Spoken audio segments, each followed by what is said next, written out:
I want to talk to you about networking because I hate it.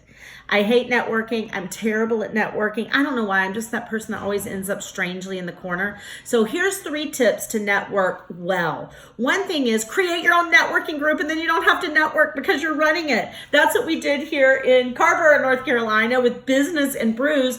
And I put together a networking group where we ran some Facebook ads. We posted flyers all over the community. We called some local entrepreneurial organizations, and we've been getting 40 to 50 people every single month for a really cool little event. So if you're bad at networking, become the leader, and then you don't have to network. Second tip is don't go to random networking events just where you go and it's another place and it's another coffee or it's another drink. Go to places that meet weekly. They meet consistently because that's how you build true relationships. And the third networking tip is go in with a specific idea, something you have you can give to people, like, hey, I've got this speaking opportunity that I spoke there last month and they're looking for other speakers. Here's what I'm looking for. People will flock to you if you have something to give them, and then they'll ask you what you do and you'll make the connection. All right, for more information, keep watching these videos, and that's my tip for the day. Bye.